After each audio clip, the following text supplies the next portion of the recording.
Welcome to Your Story Matters. My name is Linda Olson. I'm the founder of Wealth Through Stories and Your Story Matters Masterclass. I'm excited to introduce our expert today, ImanAgay. Every significant journey has a price tag, often one we don't want to pay. Yet Iman, a serial entrepreneur, best-selling author, and gifted international speaker, was faced with a decision he never imagined he would have to make. With owning his story, he became a highly respected man as he reflected strength, courage, and perseverance through the toughest time in his life. Today, he is one of the largest information marketing training centers in the world, called Success Road Academy. Iman, thanks for joining us today. Thank you very much for having me here, Linda.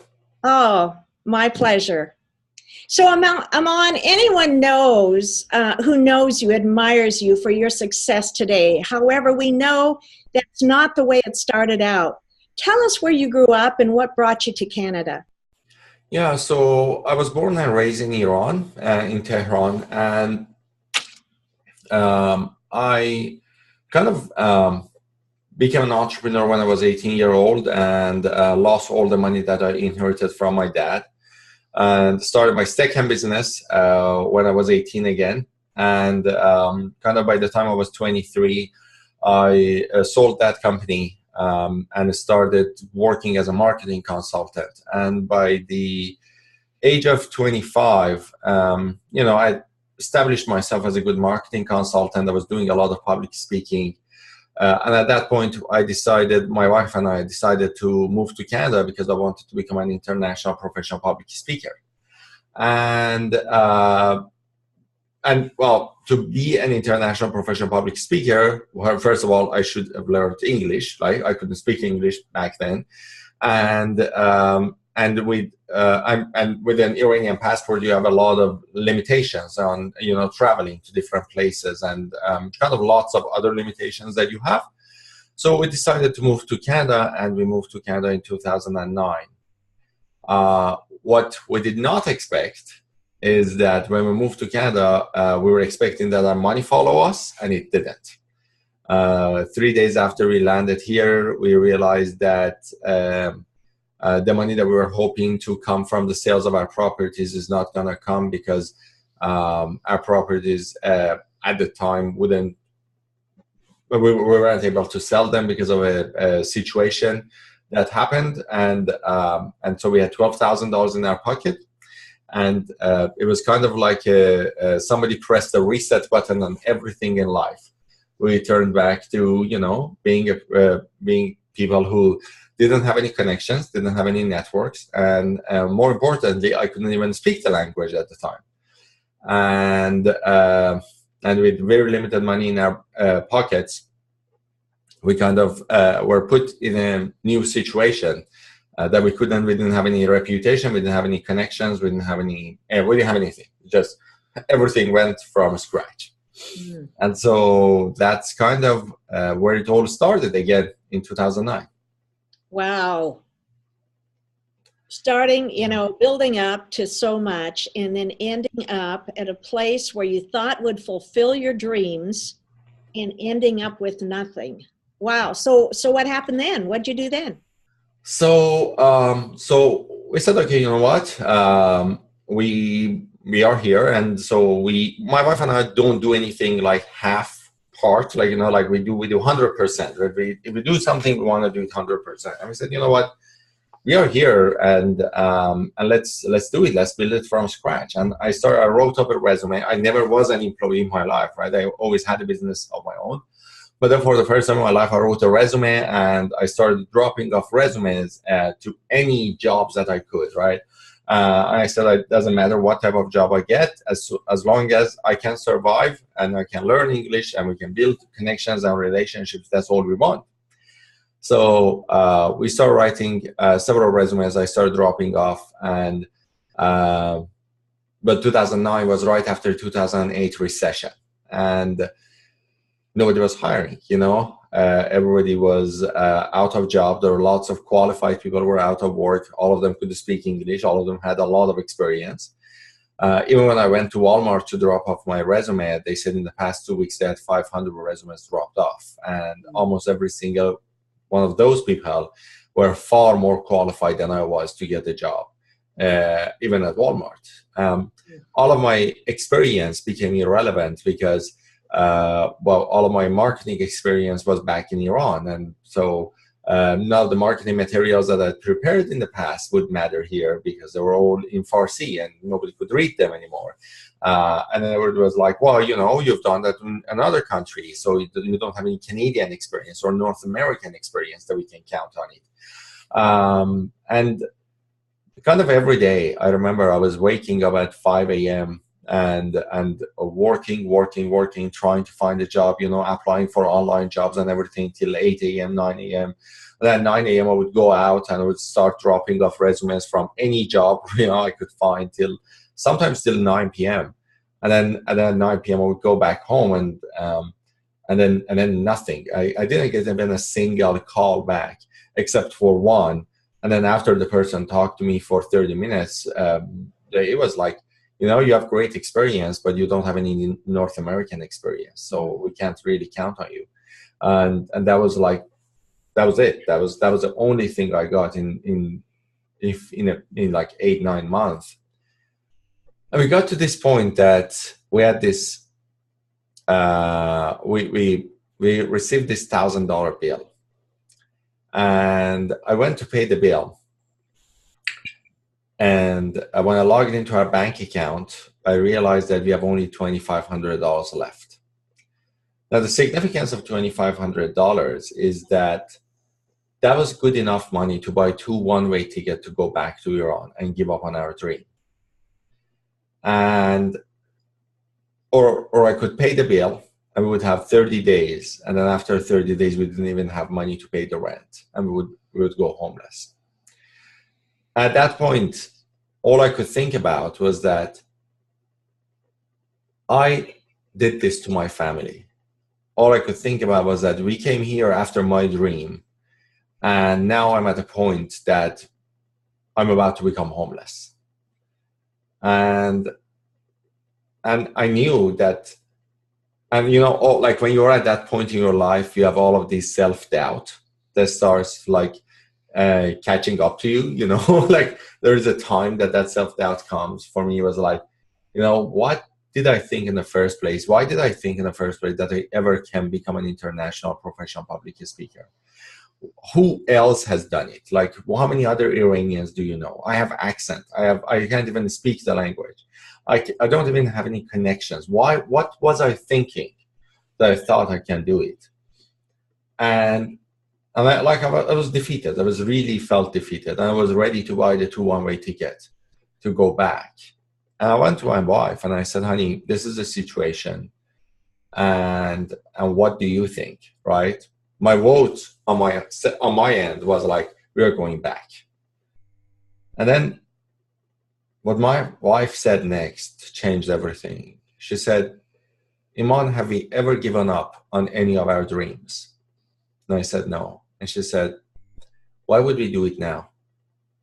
Pay the $1,000 bill, pay the rent, and let's do what it takes to bring our dream to reality.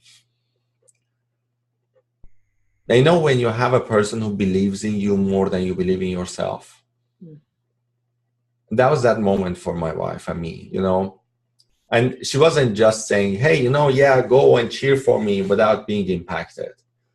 She was willing to become homeless to bring my dream to reality.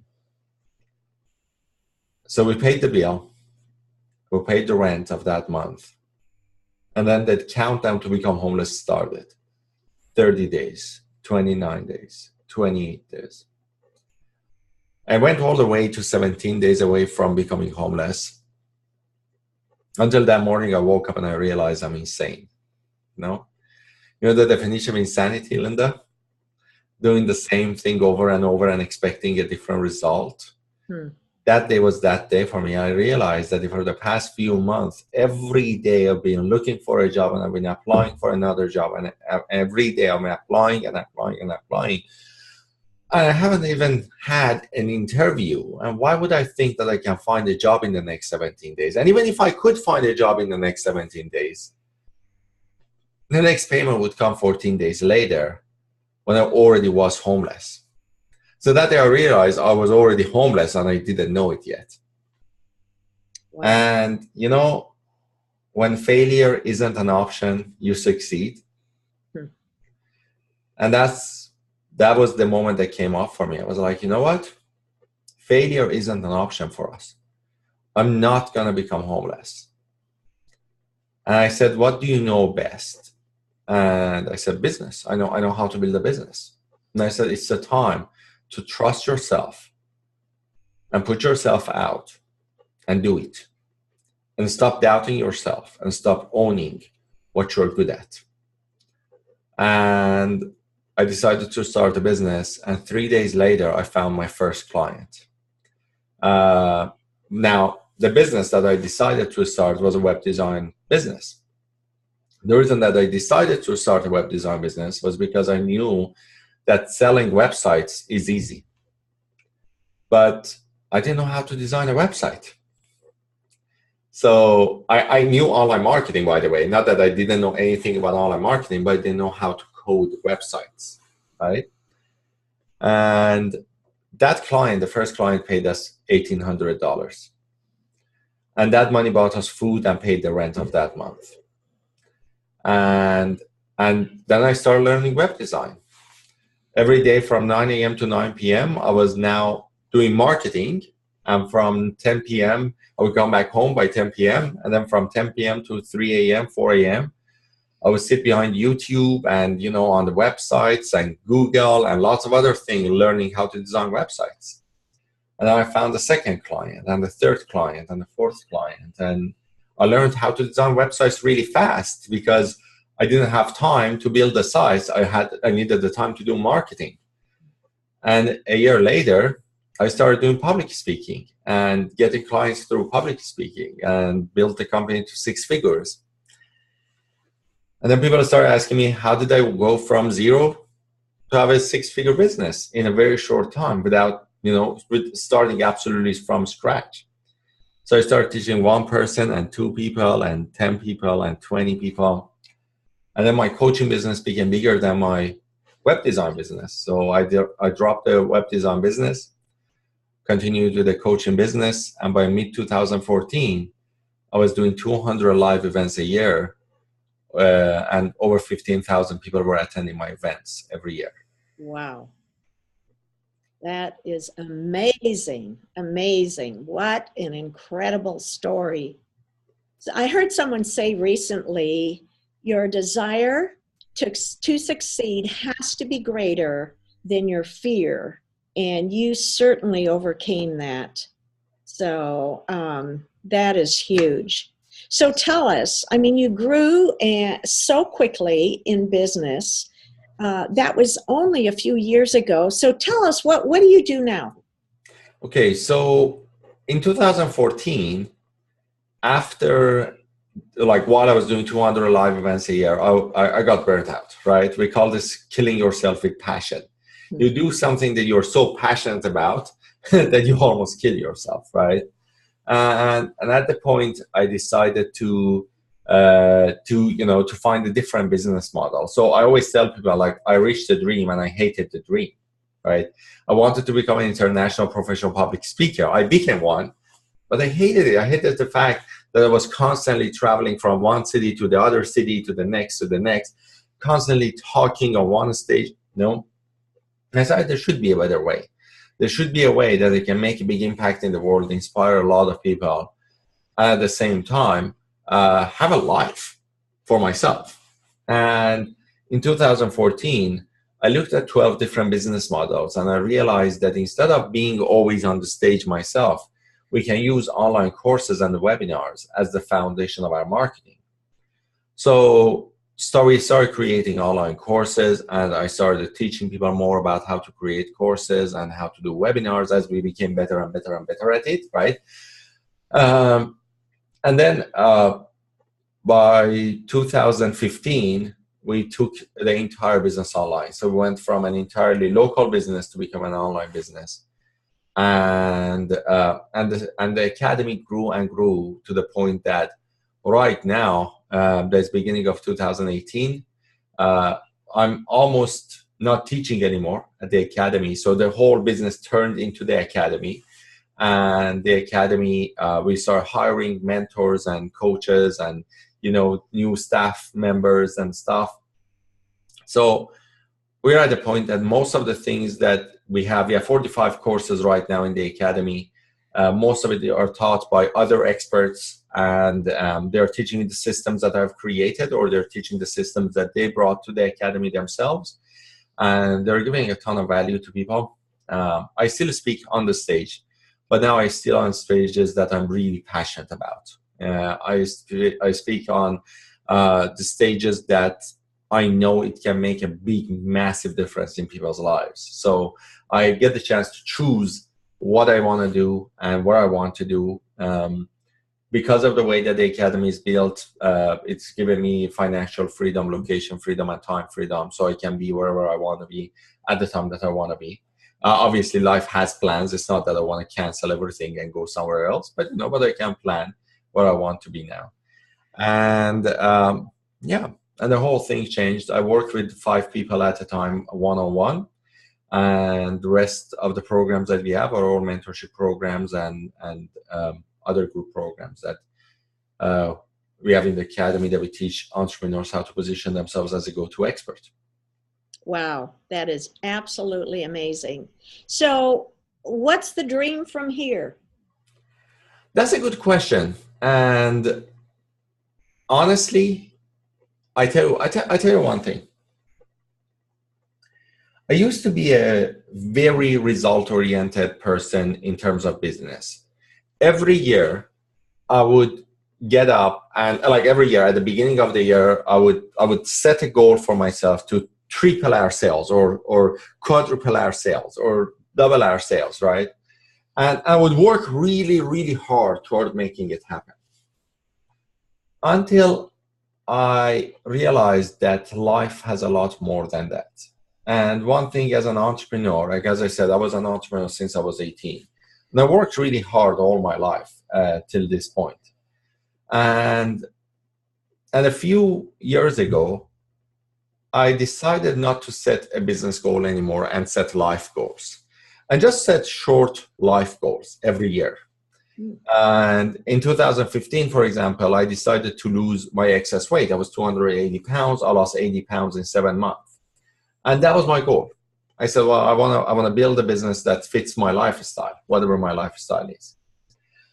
This year, my wife and I are planning to travel to every country in Europe and visit every country in Europe. So that's our goal. I'm going to work until May and make sure that everything till May is all set and my team is ready to pick up the business.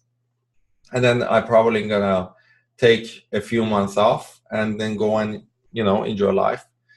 My guess is that at this point of my life, I will start looking at some works that is giving back more to the community. I've always been a person who gives back to the community a lot. But I think at this point, I'm more looking for some work that can give even more back to the community and to the society. And I don't know how that's going to look like. I have an idea of how it's going to look like, but I'm not 100% sure. I just came back from the Marketers Cruise yesterday. And while we were on the cruise, I had the opportunity to talk to a few people to prepare a message that can help a lot of entrepreneurs to make a big difference in other people's lives. And I was talking to a person from Japan, another person who has access to Latin America, another person who has access in Germany to the German market. And I'm planning to write and publish a book about how to become a great entrepreneur. And we're having conversations with these 3 people who could open the market to different places now to share this message on how to build a successful business. Now, many people may think that that's very related to my business, but then although it is, but general markets really don't generate big income. They make you well known, but they don't generate big income. And that's why in 2015, we decided to focus on helping coaches and consultants. And then now I want to actually help more entrepreneurs to make a bigger difference, because I believe entrepreneurs are one of the first sources that make a big difference in people's lives.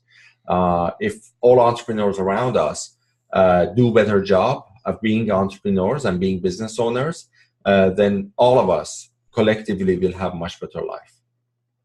Wow, that is wonderful. I mean, obviously, you are making a big difference in so many lives even today, and you've made a big difference in my life. I want to say thank you, as I have had the privilege of being part of your program this past year. Thanks. So as we close this up, tell me, if there was one golden nugget that you could leave our audience, what would that be? That's an amazing question, Linda. I tell you what, and this is something that came to me a few days ago. We were having dinner with one of the people on the cruise, and he asked me what was the one thing that made a big difference in my life. And I said, it was a lesson that I learned from a mentor many, many years ago. That was the difference between my first business, which bankrupted me, and the second business, which I sold. And the difference was that he said, act as you are. Now, a lot of people say, fake it till you make it. But then this mentor of mine said, act as you are. And the key to that was, if you are beginning, act as you are beginning. Act as if you are beginning. So when a person is beginning something, they gotta go through some hard work. They gotta put a ton of work in it. They gotta hustle for it, right? They gotta learn. They gotta be students. And when you try to fake it till you make it, you never get the chance to grow. So you never personally, internally grow, right? But then when you act as you are like, hey, you know what? I'm a newbie and I want to learn. And I'm open to all learning experiences. Then you learn, then you truly succeed, you truly grow, right? It's you expand. Like many times I talk to entrepreneurs and I say, well, do this. And they say, but that's really hard and I don't want to do this for the rest of my life. And I'm like, so what do you mean? They say, but like, for example, let's think about it. 5 years from today, do I want to do this? I'm like, well, are you 5 years from your today? And they say, no. And I say, well, you got to do this right now. So 5 years from today, you don't be where you are today. You got to act as you are. If you are beginning, if you are at like whatever level that you are, just accept the level that you are or wherever you are. You can be very high. And, and it's the other way as well. Like a lot of people have a lot of experience, but they don't own it. So they don't act as they are. They act much smaller because they're too humble for it. So it works actually both ways, right?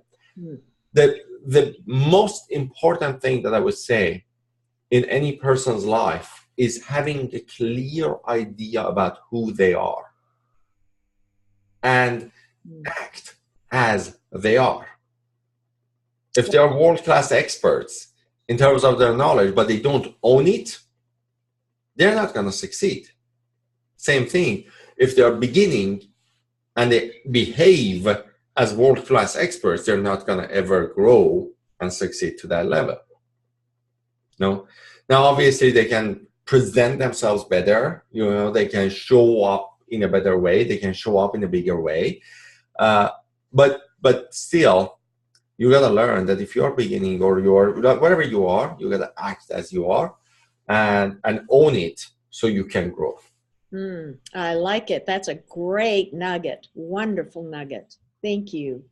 So, Iman, I know you have a wonderful gift for our listeners. Tell us about that. Yeah, absolutely. So one of the things that a lot of people ask me about is because we teach people about how to create and sell online courses, right? And a lot of people ask me, okay, so how can we create a course and how can we put our knowledge together? Because I believe that's one of the most important parts. One of the most important things you can do is that share your knowledge and message with a lot of people so you can change their lives, right? So what I want to do is that I want to invite people, if you are interested in sharing your knowledge and message and change people's lives, and at the same time build a successful business for yourself, I'd like to invite you to a free webinar. It's a 90-minute presentation that teaches you every step that it takes to put together your courses. You can, by using that, you can position yourself as a go-to expert. You can launch your packages and launch your knowledge and make a big difference in other people's lives. So I'm going to share that link with Linda later on, and she's going to probably put it on the below this interview. And so you can actually go ahead and register for that free presentation that gives you the 8 steps that you can use to create and sell online courses within 60 days. Oh, thank you. That is a fabulous gift. I hope that many of our listeners take advantage of that. Iman, I want to thank you for sharing your very personal story. What I've always admired about your story is that you've owned your story. Many people have stories, but they don't necessarily own them. You own them. And that's why it is so powerful and has such a big impact. Thank you so much. Thank you very much, Linda. Thank you for having me and giving me the opportunity to share this with everybody on the call. Oh, you're welcome. And I want to thank our listeners for taking the time to be a part of this interview. And we look forward to seeing you tomorrow. Thank you.